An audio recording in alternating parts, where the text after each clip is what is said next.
This is the latest signing in the UFC. Ju Sang-yu, he won over the weekend in the Korean Zombies promotion, Zombie Fight Nights. Dana White was shooting Looking for a Fight via satellite and picked him up for the UFC. Also signed to the UFC from that card was Matush Camilo, who beat Dorobshuk Nabatov. Gilbert Burns actually did leak Chael Sonnen's real phone number, and Chael Sonnen ended up answering phone calls from fans. PFL chairman Don Davis says they're going to have 30 events in the PFL next year, 320 total fights.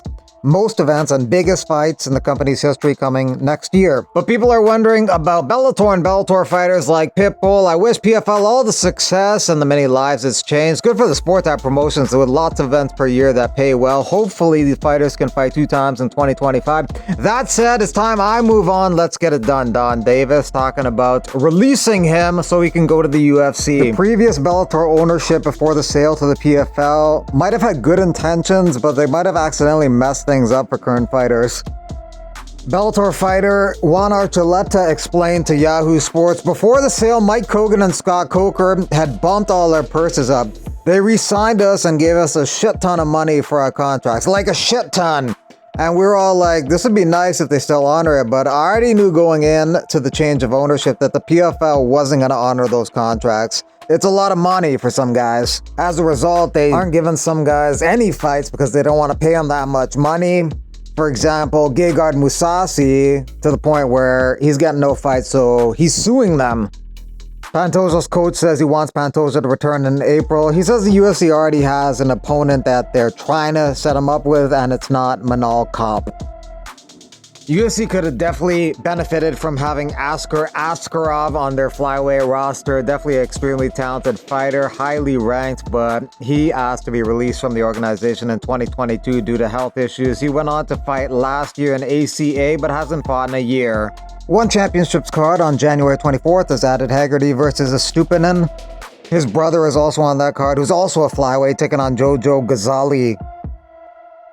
Darius says this fight with Moicano next month may be his final fight. He's lost his last 2 fights, but before that he won 8 in a row. Card is headlined by Makhachev versus Sarukian. Coach, пару слов скажи. Хорошо.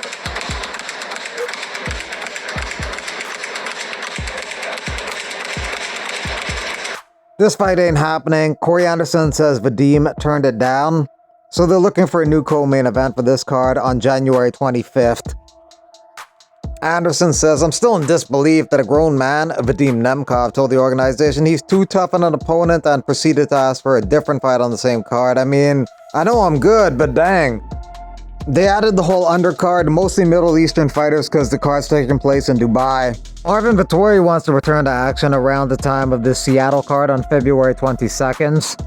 I'm ready to go. 8 weeks. Anyone, McMaynard, UFC. It's been a year and a half since Vettori last fought against Jared Cannonier. He was supposed to fight earlier this year against Brendan Allen, but pulled out. Sean O'Malley says he wants to take on the winner of Umar versus Merab. He prefers to fight Merab because he wants revenge. He wants that rematch back. One judge had it 4 rounds to 1 for Merab, but 2 judges had it 3 rounds to 2 for Merab, and they gave O'Malley rounds 3 and 5, which is impressive because Merab pushes a crazy pace, and for O'Malley to win 2 of the last 3 rounds on 2 scorecards is pretty impressive. 2 days before the UFC in Riyadh, they're doing this power slap in Riyadh. One of the female power slappers tells me she can't get on the card because they're not having women on the card. At the last UFC in Riyadh, they didn't have any women on the card, but this time they are having one women's fight. They're having Mayra Bueno Silva versus Jasmine Jazdavicius. Bueno Silva's dropping down to 125 for this fight. 80% of her victories are by stoppage, and Jasmine Jazdavicius has stopped 2 of her last 3 opponents, both by Darce choke.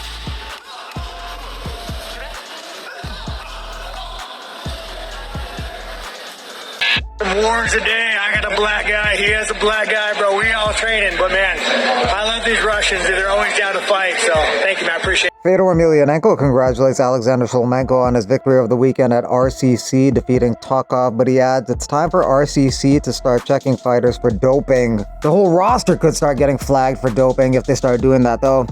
Nolan versus Borshev added to UFC 312. Should be a good striking fight. Nolan's going to have home crowd advantage in that one. Lithuania versus Brazil, Karakady versus Cagliari, January 11th, that's the next UFC card. Kevin Dantzler has beaten Marab in grappling and Aljo in grappling. Now he's looking to beat a third guy from that team in Fumi Nkuta, who's an undefeated MMA fighter. He's going to try and avenge his teammates. On Friday, Fumi Nkuta is doing a pro wrestling match with former UFC fighter Matt Riddle. Matt Riddle, who did an interview and said, I smoke marijuana so I don't beat my wife and children. Oh my. Oh my. It's our journey from shadows to light with MMA strength. Usman says he's not completely healthy enough to get back into the cage just yet. When he is, he'll fight anyone, he says. Unfortunately, him making it to the top of the welterweight division, he sacrificed his body, his knees are done, so it's going to be a tough road back, but he says he'll fight anybody when he gets back in the cage. Mosa Evloev says he wants to fight before Ramadan in January or February. He's hoping the UFC can get him an opponent for one of those months. The guys right beside him in the rankings are Diego Lopez and Yair Rodriguez. You can't knock me down, I'm built to last. Another GFL signing. He was supposed to fight over the weekend, but the fight is off due to his opponent pulling out 3 days before the fight, and the organization can't find a replacement in time. Chase Hooper says thanks for the quick return, UFC, referencing that he looks like Roman Kopylov. Hooper is fresh off a great win over Clay Guida earlier this month. Dana White wants Guida to retire, and Guida does not want to retire. Khamzat Chimaev training with the Russian national wrestling team. Khamzat doesn't have a fight scheduled at the moment. He was expected to take on DDP in February originally, but that fight ended up going to Sean Strickland February 8th in Sydney.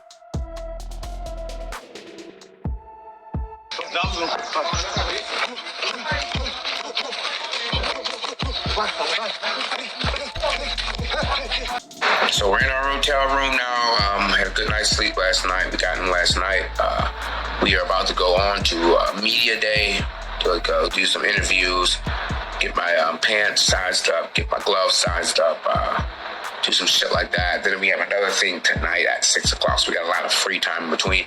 We'll be cutting weight today, but again, we're fighting at 170, so we're not killing ourselves. I think we're like 6 or 5 over, but we can do that in probably a good hour and a half. We're going to probably get to sauna today, get an early start on it, because weigh-ins aren't until 4 o'clock tomorrow, so we could even sleep at 170 and wake up, eat something, go cut a little bit and get it also. Not a heavy weight cut, everything's on point, we feel good. It's nice as hell down here, it's nice and warm. I got my shorts and flip-flops on. But looking forward to putting on the show. I will be making the post all tomorrow, let you guys know times and everything, and you have the fight card and stuff.